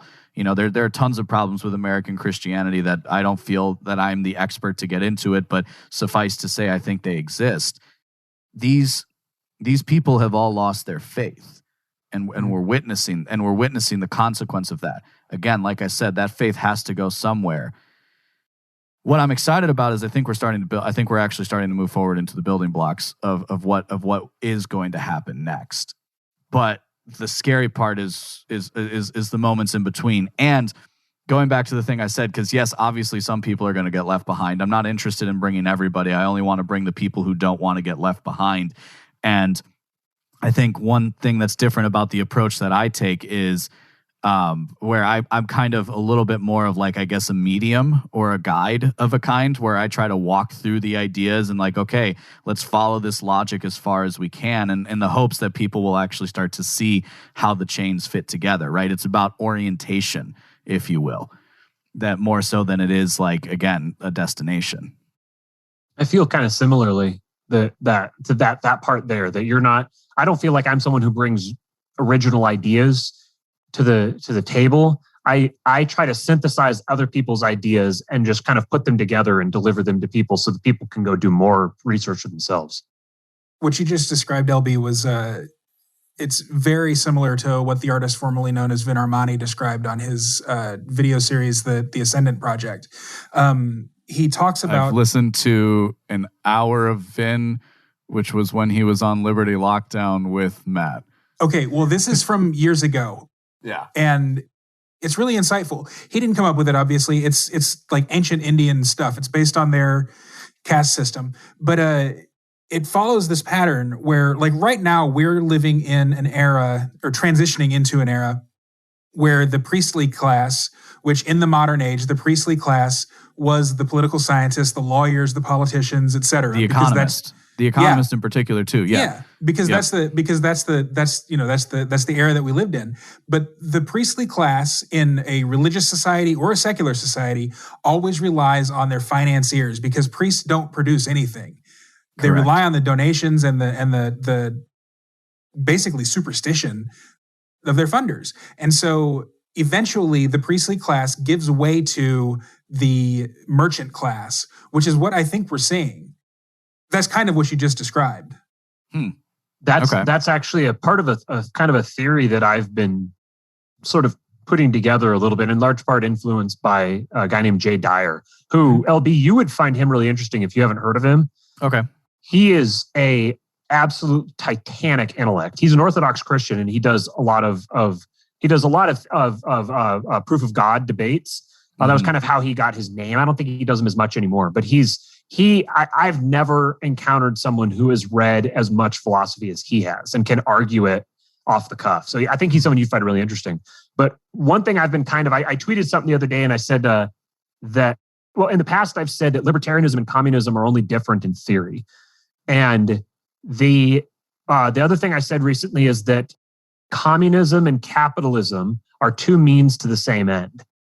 And this is part of this idea of liberalism being something that was created relatively recently. The school of liberalism is a thought. And it didn't just kind of emerge out of the ether.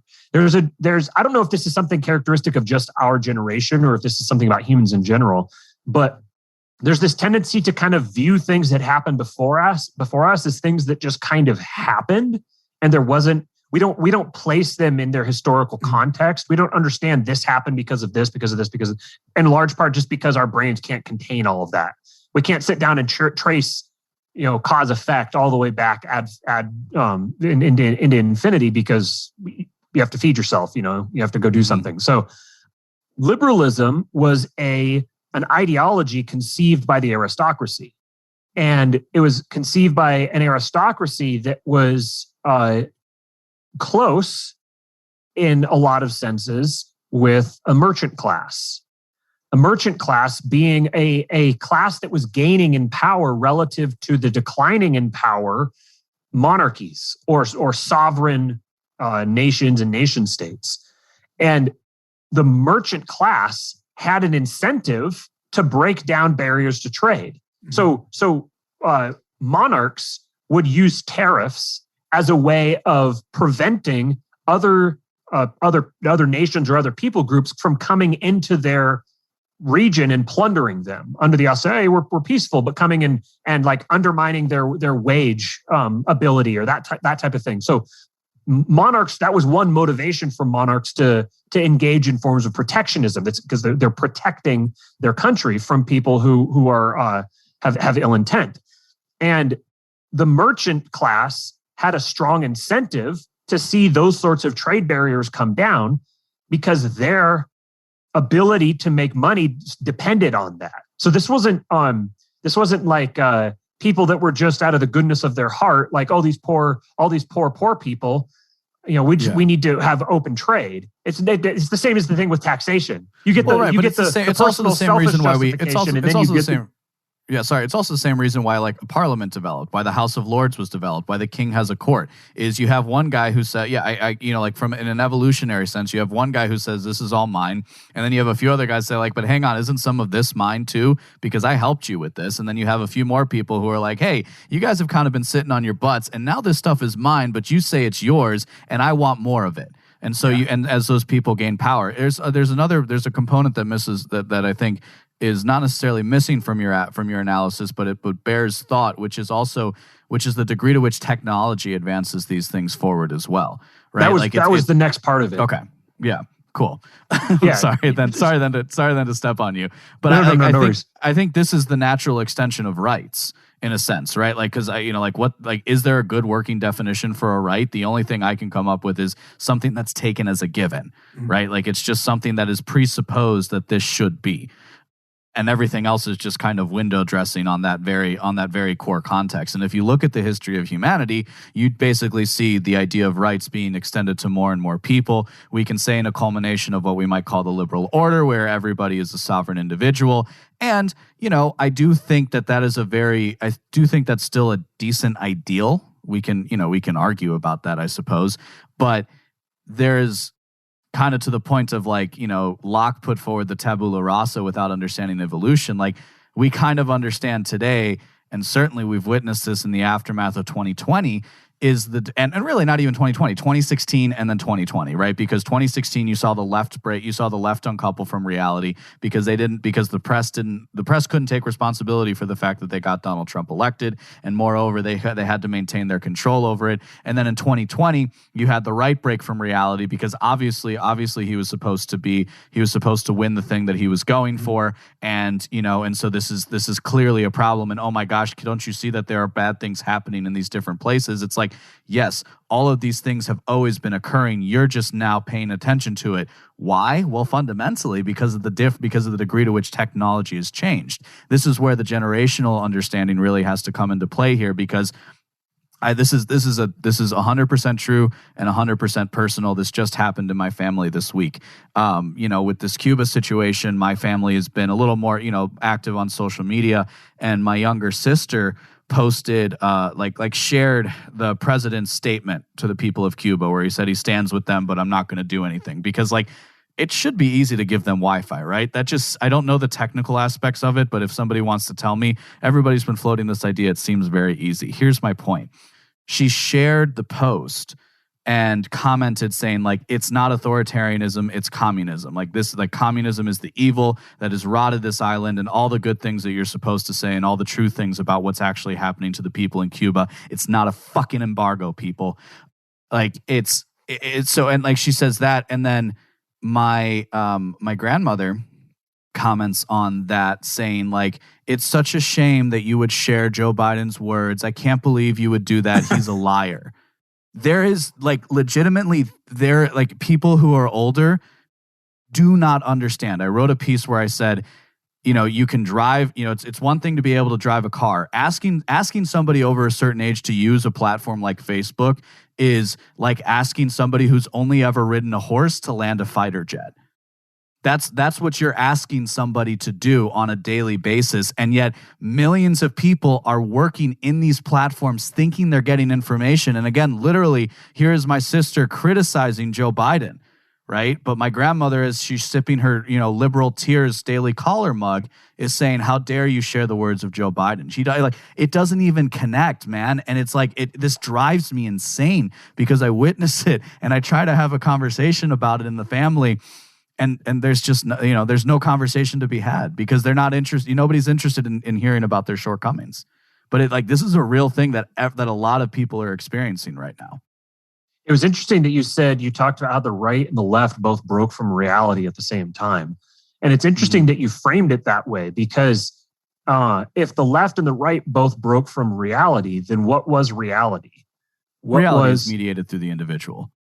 Right. Yeah. Right. So right there, all these individuals all individually broke from reality all at the same time. And yeah. And it's the individualist perspective, I think, is just insufficiently explanatory, ultimately, at really understanding on a pragmatic level how human civilizations evolve. And I think that there's this progression, this social cycle theory about history that it goes through these cycles. And what I see with that is natural cause and effect based on incentives. That like LB, you got into some of it there. You have the first person that starts off, then you have the response to him, then you have the response to the response, then you have the response to the response to the response, the response to the response, all the way on down. And you can map that sort of thing out because you start seeing there's trends that when someone is faced with this incentive, this is what they choose. This is how they act. And because that's how they acted, the next person faced with that decision is more likely to make that same decision because they get that story in their head. People begin to embody the narratives that they understand about themselves, that they've been told about themselves. So to the left and to the right, they didn't depart reality, everyone else did. They kept reality with them and everyone else departed it. And this is happening it's starting to fragment and things are starting to, we're getting to the point where eventually everyone's going to have their own reality. And this is the full realization of the sovereign individual worldview. This is the inevitable conclusion of it. And what I was trying to get at with the merchant thing is that when you have a sovereign, when the basis for your civilization is sovereign individual, can you come up with a presupposition or an axiomatic position that would be better for business than that?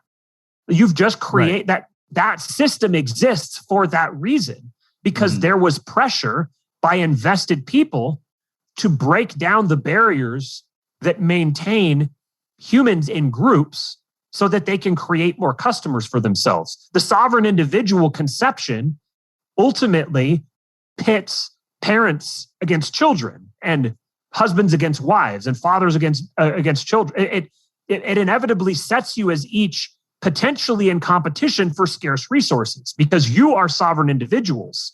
When you've broken society down to that point, I think it's inevitable that you're going to get a situation like this because humans aren't individuals. Humans are ultimately a product of their environment. They can choose what that environment's going to be, but they're going to be a product of it. And humans naturally imprint upon each other. For a child, when a child is born, they bring something with them. You mentioned tabula rasa. They bring something with them. But by the time they're aware enough to begin making decisions for themselves, so to speak, they have already been imprinted upon by their culture. You're not going to see someone in Seattle behaving like a bushman from the Kalahari who was brought up there. They're not going to do that. Right. They're not going to behave like someone born on a spacecraft, orbiting Jupiter. They're not going to act like someone like that. They're going to act like someone from Seattle. Yeah. And specifically someone from their neighborhood in Seattle, someone from their economic class in Seattle. Yep.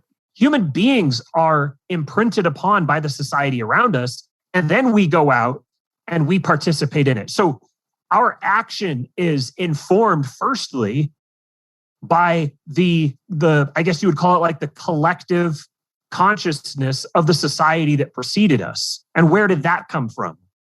When you start tracing this back, you see that there is an inevitability to events, and you can see the incentive structures baked into our social systems. Yeah, I think I completely agree with you. I don't know that I'm going to reject individualism though, because I think it's resolvable into the group, right? And we start, we're okay. I'll take this from a more economic Misesian understanding of it, but Mises wasn't making the strictly economic case. He was talking about the natural logic of human incentive. So I think, again, I completely agree with you that we are born into a certain time, right? Like if you drop somebody in a different place, they're going to be different as a consequence, right? I think, I think probably everybody here at one point or another has contended with the fact of what would I have been like if I was born in a place like Nazi Germany or Soviet Russia in the early days, right? And probably most of the people listening are also had that thought. And I think contending with that thought has certainly been a huge animating part of me of like, well, I'm not going to be the one that follows. Like I'm going to look for when things are going bad, and I'm going to be the one that says something. And I will choose to choose to die on my feet as opposed to live on my knees and to serve something like that. It bears further thought. I would even be willing to say the principle of a sovereign individual is worth questioning.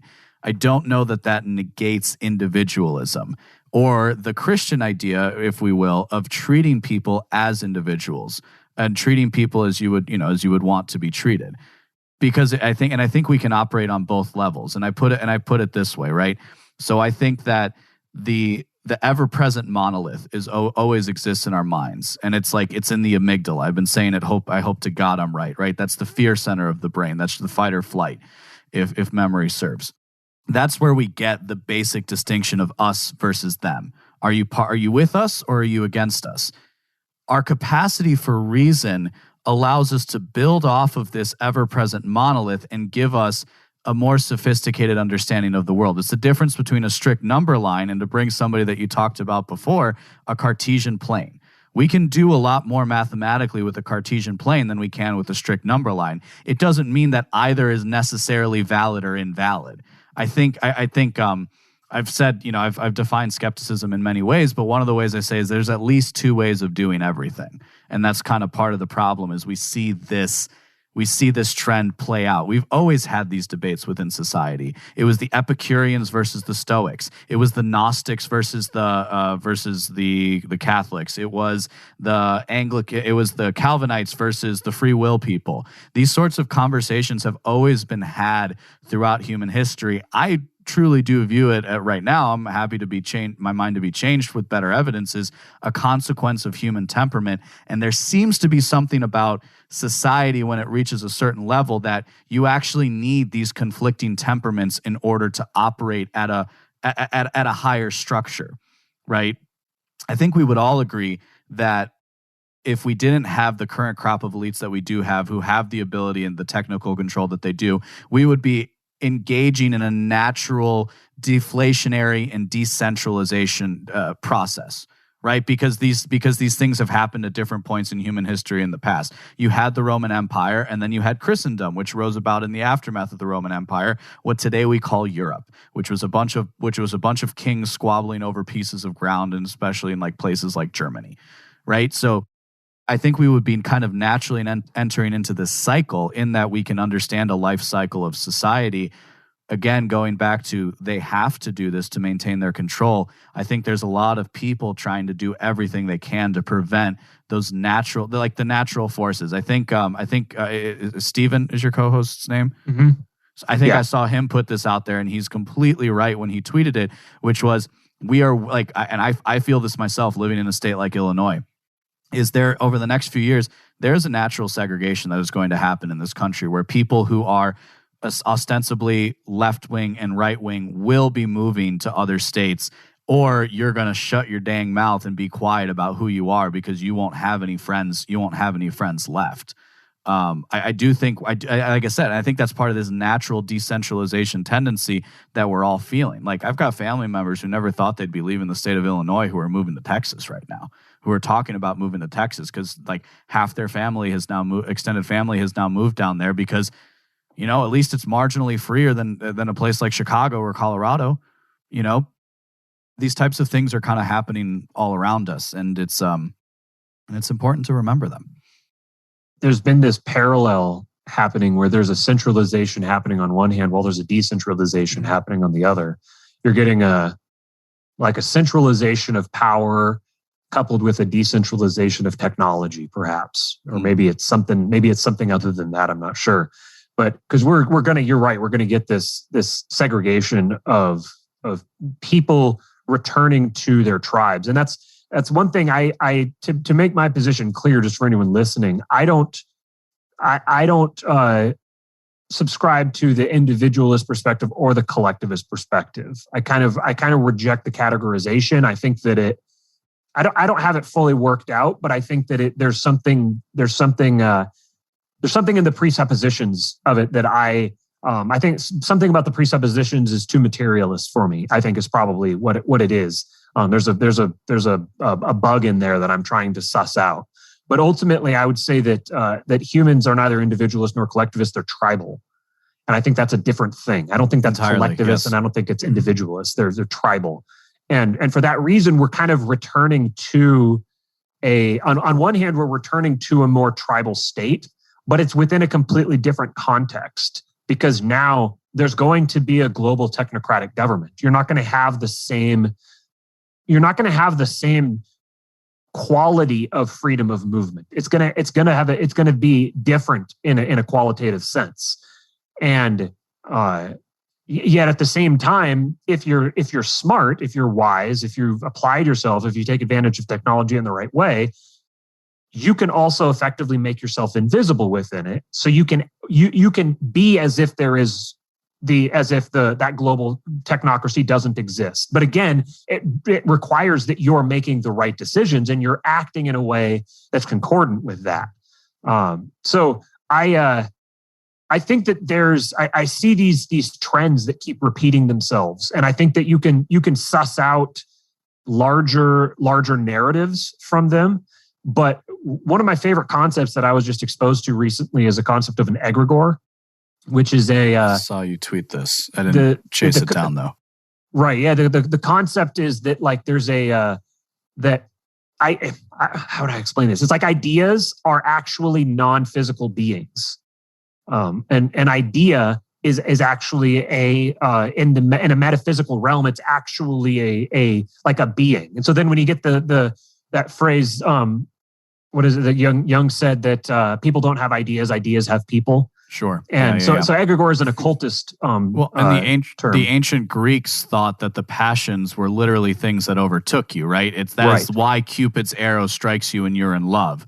It's because the gods were playing with you and pushing these emotions on you so that you're literally overtaken with them. So yeah. And what's interesting is that the Orthodox Christian perspective is that. That is when Christianity, when it talks about being indwelled by the Holy Spirit, that's what it's a reference to. It's that exact concept. So when it says the body of Christ, when it talks about the body of the church being the body of Christ, it means that in that literal sense. Yeah. It's not just metaphorical. It's actually in that literal sense. That was fascinating to me, that you have this occultist concept and then that's actually present in the biblical sense and from the Orthodox perspective. Those two things going together, I think there's deeper truth there to be James, dug into. Correct me if I'm wrong, but that's pretty that jives with Catholicism. Yeah, it's the main difference between the apostolic faiths, the Catholic Church in the West and the Orthodox churches in the East, and Protestantism, where there is no concept of the church. To a Protestant, the church is either some vague, nebulous anybody who, confesses with their mouth and believes in their heart that Jesus is Lord, or it's your local community of Christians. There's not an embodiment of Christ indwelled by the Holy Spirit like you just described, Matt. And to me, that's something that's completely lacking. And it is something that resulted in what we now have in America. There's a Catholic blogger named Mark Shea, and I think he's quoting somebody else, and it might be Chesterton, I don't remember. But he says, in America, everyone is Protestant, even the Catholics. And it especially goes for the woke.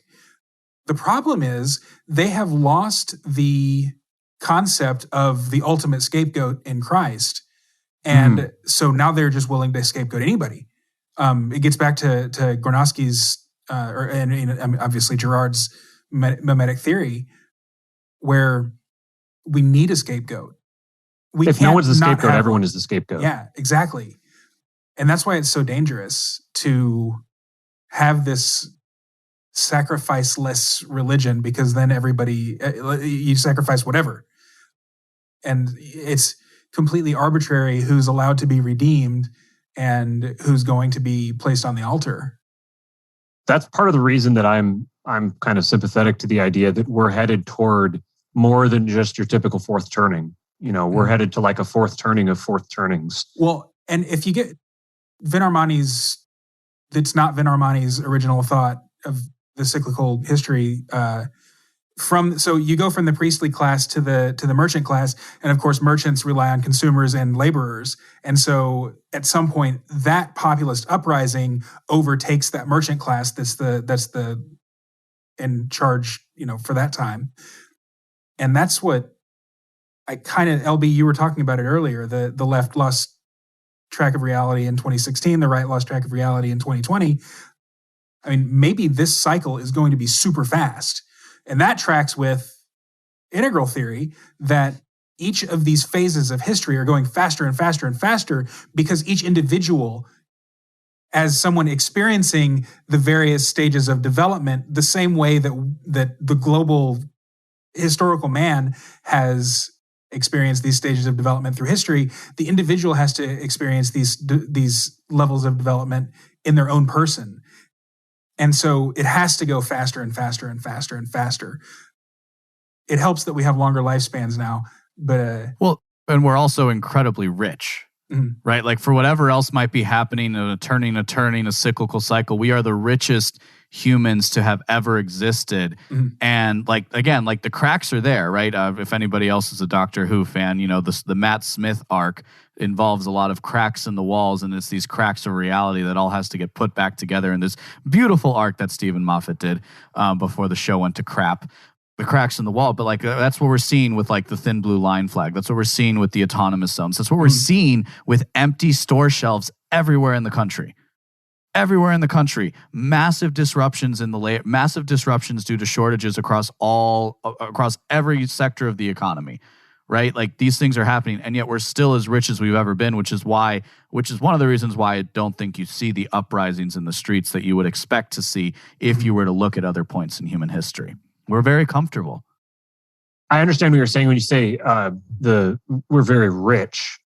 I would argue we're very rich, but we're not wealthy. Yeah, sure. Because so much of that richness is debt. So it's not true wealth. It's been pulled forward from it's consumption, future consumption that's been pulled forward. But ultimately, it's kind of like it's predicated on the idea that we're going to somehow conquer the problem of scarcity at some point, and we're going to be able to pay all of this back. But that's not coming. And I think this is part of with the capitalism and communism being two wings of the same bird. It's you use capitalism to get yourself to this point, and then it's communism for everyone else coming up behind you. And this is the way that the capitalists consolidate their wealth. After pilfering the entire, this is basically what would happen if you took the merchants and put them in charge of the country. You replace the king with the merchant. And of course, the first thing that they're going to do is they're going to drown the country in debt and then just squeeze every last little bit out of it and then take off away from it. That's kind of the trajectory of where we're heading. And I'm not completely sure. I don't know exactly what to expect here. I really wouldn't be surprised by a fourth turning of fourth turnings. I also wouldn't be surprised by some sort of something happening that just diffuses all the tension, and suddenly there's a kind of an awakening or a realization of kind of like a self-actualization of the collective consciousness or something. Like both of those are both not completely out of the question for me. I've got to take off here real quick. I wanted to say one other thing, which was that just an address. It was something that popped into my head as James, you were talking about how everyone in America is Protestant, even the Catholics, which I think that's freaking hilarious. I mentioned this parallel of religion and politics moving alongside each other throughout the last however long of history. And when you look at the Protestant perspective versus the Apostolic Church's perspective, there's a direct parallel there to anarchism connected to statism, where the Protestant perspective is basically, we don't need a state interpreting our Constitution for us. Each one of us can read the Constitution ourselves and apply it in our own lives. This is the exact same phenomenon on both sides. Gee, so Matt, that's something that's a realization I've been avoiding for 10 years. Thanks a lot. This is where, I mean, I was a Seventh-day Adventist growing up. So I was like, it's like semi-Pelagian. It's not, so it's funny. My family has moved from that. They're moving kind of to the Reformed direction. And right at the exact time that my family is sort of settling on Reformed, my sister's going to like a Bible college and everything. my dad and I both simultaneously, without being aware of it, we each began digging into Eastern Orthodoxy at the same time. And we were doing it for 2 or 3 months before we started talking to each other about it, and realized that we were basically at the exact same point, having listened to all the exact same people. And it was surreal. So he and I have been both working through this podcast called the Lord of Spirits podcast, which is 2 Orthodox priests. They spend a lot of time in the Book of Enoch, and they talk about giants a lot. They talk about the Nephilim, and it's been fascinating. It's very much as a growing up as a Protestant, and a very not just a Protestant, but one of the youngest Protestant denominations there is. It's a whole new world. It's a whole new world that I never even understood.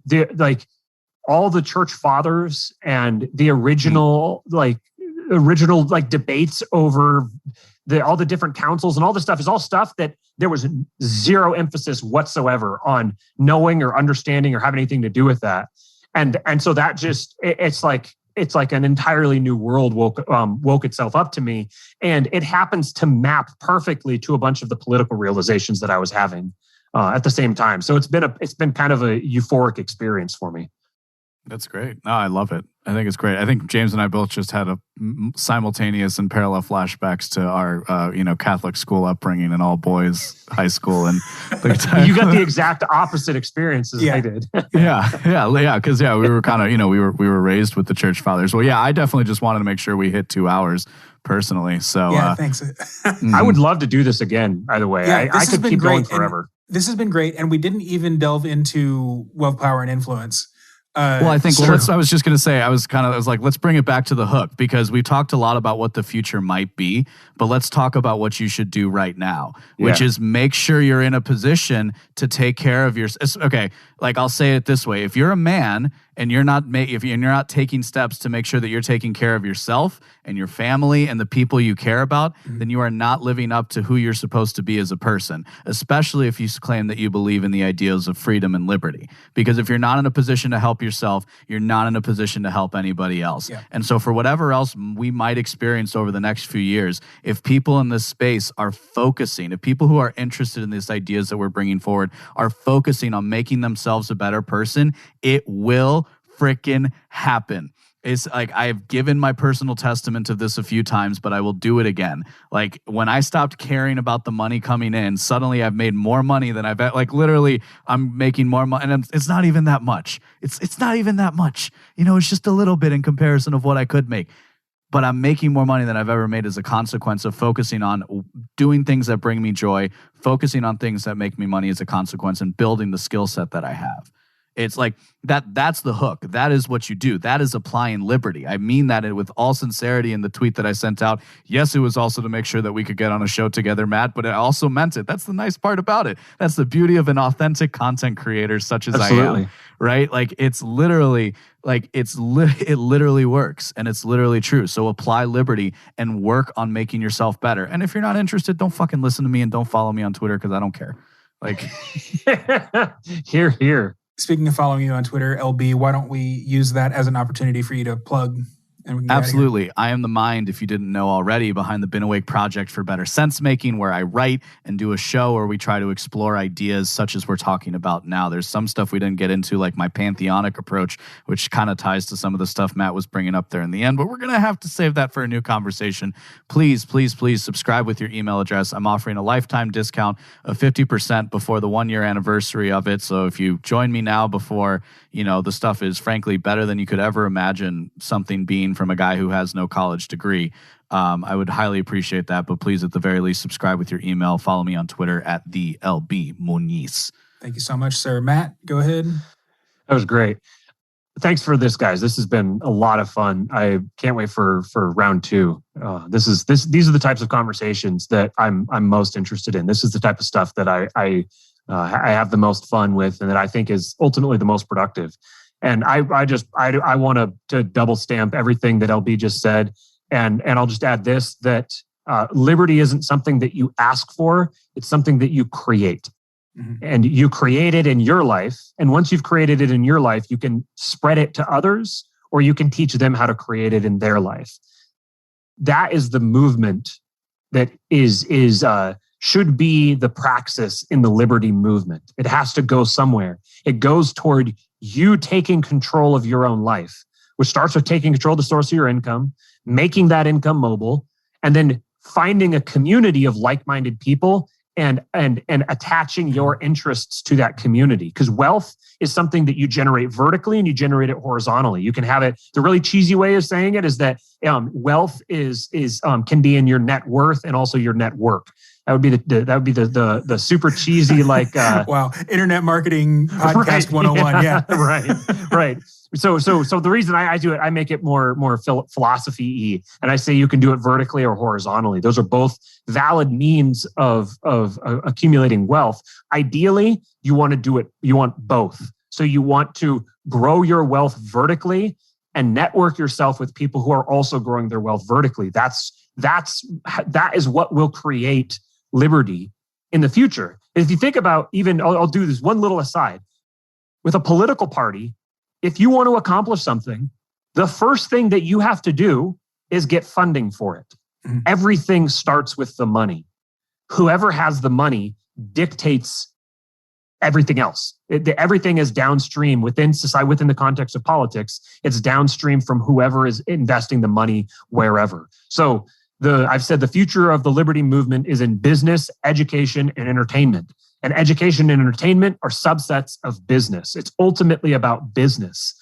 So that's what we talk about on Wealth, Power, and Influence with Jason Stapleton. Every episode goes live on Monday, every Monday, and we stream the show every Wednesday to our private group. You can go to mynomad.network if you want to join that. And then King Pilled is my podcast that I do with Stephen Messina. We stream every day, every Monday and Thursday. Usually 1 p.m. Pacific. You can follow us on YouTube at King Pilled on YouTube. You can follow me on Twitter at RealKingPilled. And we'll be up on all the podcatchers here one of these days. I keep saying it's going to happen, and it'll happen when I have the time. So for now, just YouTube and Twitter. Perfect. Thanks so much, guys. Let's do it again. Thanks, James. All right. Thanks again to LB and Matt for joining me this evening. I hope you got as much out of that conversation as I did. I love talking to those two guys, and I know that we are going to be doing it again very, very soon. And I believe the next conversation we have will be on LB's feed. So, of course, head to LB's Substack to subscribe there so that you never miss an episode of his stuff. One thing to note, I'm finally releasing premium content in the form of early episodes. This interview with Matt and LB was actually released as soon as Zoom spit it out after it was done processing the recording.